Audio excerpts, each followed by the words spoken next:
Hello everyone, welcome to Keerthi's kitchen. ఈరోజు వీడియోలో mill మేకర్తో ఒక టేస్టీ మిల్ మేకర్ కర్రీని షేర్ చేయాలనుకుంటున్నా. ఈ రెసిపీ రైస్లోకైనా, పులావ్లోకి, చపాతీలోకి చాలా బాగుంటుంది. అండ్ నాన్ వెజ్ తినని వాళ్ళకి ఈ రెసిపీని ఇలా ట్రై చేసి చూడండి అండ్ చాలా బాగుంటుంది. ఇంకా లేట్ చేయకుండా ప్రాసెస్లోకి వెళ్ళిపోదాం. అండ్ ముందుగా కావాల్సిన పదార్థాలు: చిన్న అల్లం ముక్క, 4 చిన్నుల రెబ్బలు, 2 టమాటాలు, 4 స్పూన్ల మిల్ మేకర్. ఇంకా కావాలంటే కనుక మీరు ఇంకొంచెం కూడా మిల్ మేకర్ని యాడ్ చేసుకోండి. అండ్ తయారీ విధానం చూసేద్దాం.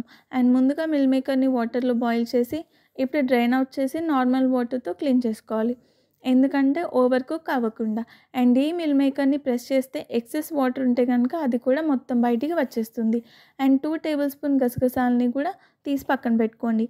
అండ్ ముందుగా మిక్సీ జార్ తీసుకొని 2 టేబుల్ స్పూన్ గసగసాలు, చిన్న ముక్కలుగా కట్ చేసుకున్న టమాటా, కొంచెం కొత్తిమీర, కొంచెం పుదీనా, చిన్న ముక్కలుగా కట్ చేసుకున్న అల్లం, చిన్నులపాయ రెబ్బలు, 2 టేబుల్ స్పూన్ చిల్లీ పౌడర్, రుచికి తగినంత ఉప్పు, చిటికెడు పసుపు, ఇవన్నీ కూడా యాడ్ చేసుకొని పేస్ట్గా వచ్చేంత వరకు బాగా మిక్సీ పట్టుకోవాలి.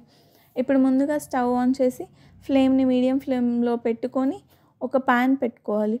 3 టేబుల్ స్పూన్ ఆయిల్ని యాడ్ చేసి 2 బిర్యానీ ఆకులు, 2 యాలుకలు, 2 లవంగములు, ఒక చెక్క, కొంచెం జీరా, కొంచెం కరివేపాకును కూడా యాడ్ చేసుకొని ఒకసారి బాగా వేయించుకోవాలి. ఇప్పుడు ముందుగా తయారు చేసుకున్న పేస్ట్ని కూడా యాడ్ చేసుకొని ఒక 1 మినిట్ వరకు బాగా మిక్స్ చేసుకోవాలి. ఇప్పుడు ముందుగా ఉడికించుకున్న మిల్ మేకర్ని కూడా యాడ్ చేసుకొని ఒకసారి మిక్స్ చేసుకోవాలి. అండ్ వీడియోలో చూపించినట్టు ఇలా వేయించుకున్న తర్వాత గ్రేవీ కన్సిస్టెన్సీ కోసం ఇలా కొంచెం వాటర్ని కూడా యాడ్ చేసుకొని మిక్స్ చేసుకోవాలి. ఇప్పుడు కొంచెం సాల్ట్ని యాడ్ చేసుకొని ఒకసారి మిక్స్ చేసుకోండి. ఇలా వీడియోలో చూపించినట్టు ఇలా వస్తే కనుక సరిపోతుంది. ఈ కన్సిస్టెన్సీ వచ్చినప్పుడు కొంచెం కసూరి మేతిని కూడా యాడ్ చేసుకొని ఒకసారి మిక్స్ చేసుకోవాలి. ఒకసారి యాడ్ చేసుకున్న తర్వాత పక్కకి ఆపేసుకొని ఇంకా సర్వ్ చేసుకుంటే సూపర్ టేస్టీగా గుమగుమలాడే మంచి సువాసనతో next level meal maker curry ready అయిపోతుంది.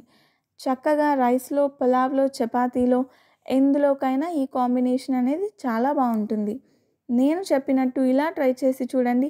అండ్ మీకు ఎలా వచ్చిందో మీ ఫీడ్బ్యాక్ కూడా కింద కామెంట్ సెక్షన్లో అయితే కామెంట్ చేయండి. అండ్ మర్చిపోకుండా మరిన్ని వ్లాగ్స్ అండ్ రెసిపీస్ కోసం కీర్తిస్ కిచెన్ ఛానల్ని అయితే సబ్స్క్రైబ్ చేసుకోండి.